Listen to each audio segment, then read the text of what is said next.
Halo tamu-tamu terhormat, selamat datang di Akuarium Terang. Di sini, kamu akan melihat makhluk laut dan samudera yang paling berbahaya. Tapi jangan terkecoh ya.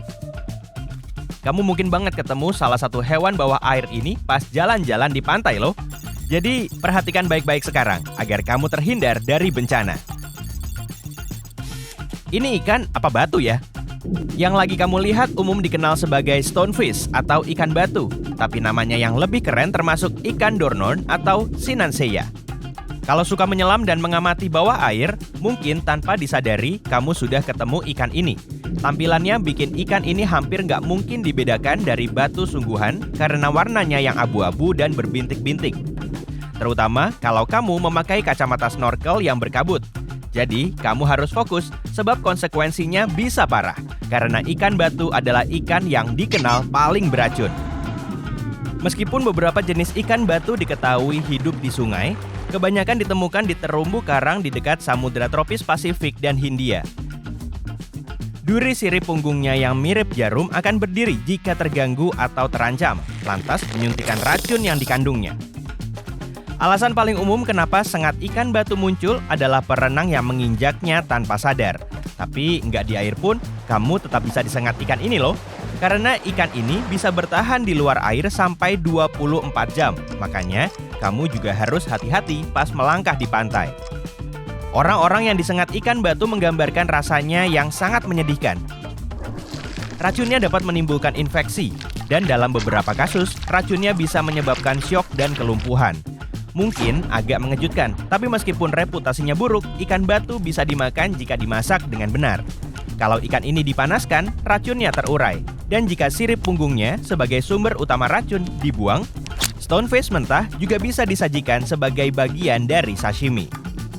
Makhluk ini mungkin kayak berasal dari film sci-fi, tapi dia benar-benar nyata loh. Kenalan yuk sama gurita cincin biru. Jangan tertipu sama ukuran kecilnya ya, yang berkisar antara 12 sampai 20 cm termasuk lengannya, sebab hewan ini penuh racun yang dapat merugikan sampai 26 orang dalam beberapa menit. Seperti halnya ikan batu, gurita cincin biru juga ditemukan di Samudra Pasifik dan Hindia, dari Jepang sampai Australia. Gurita ini biasanya hidup di terumbu karang dan area berbatu-batu di dasar laut. Sebagian juga bisa ditemukan di kolam pasang surut, petak-petak rumput laut, dan alga. Gurita cincin biru sebenarnya nggak agresif. Kalau lagi nggak cari mangsa, kepiting dan udang misalnya, atau mencari pasangan, gurita ini sering bersembunyi di bawah sampah laut, kulit kerang, atau di ceruk-ceruk. Cuma kalau diprovokasi, tersudut, atau dipegang, hewan ini jadi berbahaya bagi manusia. Ketika terancam, warnanya berubah jadi kuning terang dan cincin biru menyala muncul di seluruh tubuhnya sebagai peringatan kepada calon predator.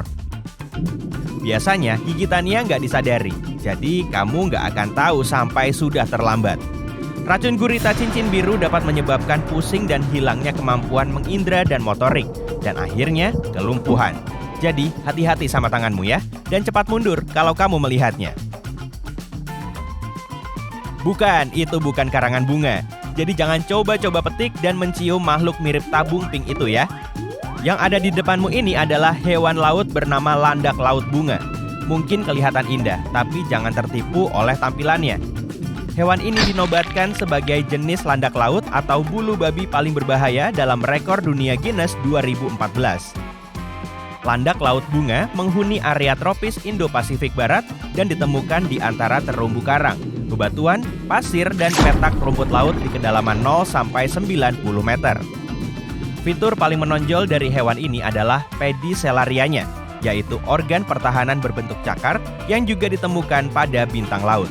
Yang bikin landak laut bunga berbeda dari landak laut lainnya adalah bentuk pedicelarianya mirip bunga. Sama kayak nama hewan itu sendiri, dan biasanya berwarna putih keping-pingan atau putih kekuningan dengan titik ungu di tengahnya. Di bawah bunga ini tersembunyi duri-duri tumpul.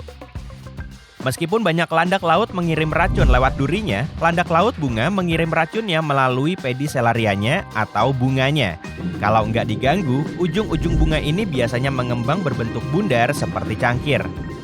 Di permukaannya terdapat sensor kecil-kecil yang dipakai untuk mendeteksi ancaman. Dan begitu menyentuh ancaman itu, bunga-bunga ini langsung menutup dan mulai menyuntikkan racun.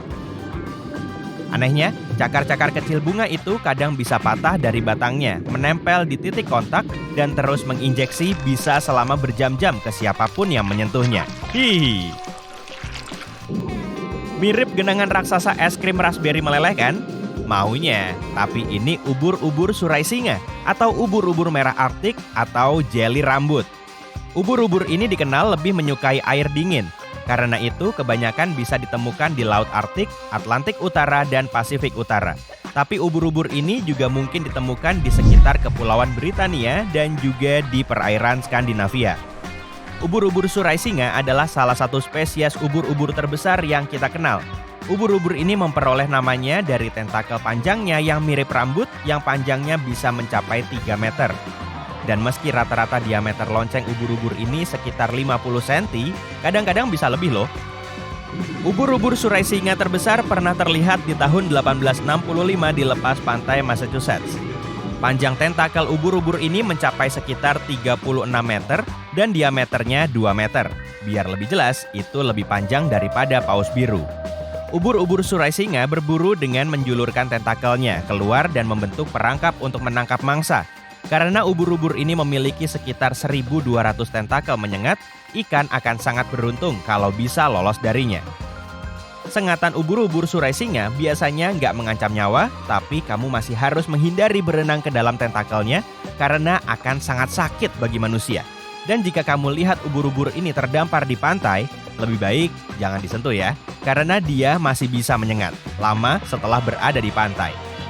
Fakta seru nih, ubur-ubur surai singa muncul dalam cerita Sherlock Holmes, The Adventure of the Lion's Mane, sebagai tersangka. Tapi tenang, kami nggak akan spoiler kok. Hewan laut terakhir yang sedang kamu lihat adalah ular laut. Dan ya, hewan ini lain dari belut laut. Ada 60 spesies ular laut yang teridentifikasi. Sebagian besar bisa ditemukan di perairan tropis dan subtropis Samudra Hindia dan Pasifik, dan makhluk ini sudah ada selama jutaan tahun. Untuk memudahkan, ilmuwan telah memisahkan semua spesies ular laut yang berbeda menjadi 2 kategori, ular laut sejati dan krait laut atau erabu. Ular laut sejati menghabiskan sebagian besar waktunya di laut, sedangkan krait laut bisa menghabiskan sebagian waktunya di darat. Jika melihat ular di pantai, kamu bisa membedakan apa itu ular darat atau laut dengan melihat ekornya. Kalau ekornya mirip dayung, maka yang kamu lihat itu ular laut, tapi selalu pastikan untuk jaga jarak ya. Semua ular laut butuh naik ke permukaan secara teratur untuk mengambil napas, karena nggak punya insang. Karena itu, kamu bisa aja ketemu ular laut pas berenang. Kalau itu terjadi, lebih baik kamu menjauh secepat mungkin karena kebanyakan ular laut lebih berbisa dibanding rata-rata ular kobra atau ular derik. Tapi, karena ular laut cuma menyerang kalau diprovokasi, kasus gigitan cukup langka. Satu lagi nih, fakta seru tentang ular laut. Ini adalah satu-satunya reptil yang melahirkan di laut. Mayoritas ular laut menyimpan telurnya dalam tubuh mereka sendiri dan melahirkan ular yang hampir terbentuk sempurna sambil berenang. Kecuali krait laut bibir kuning.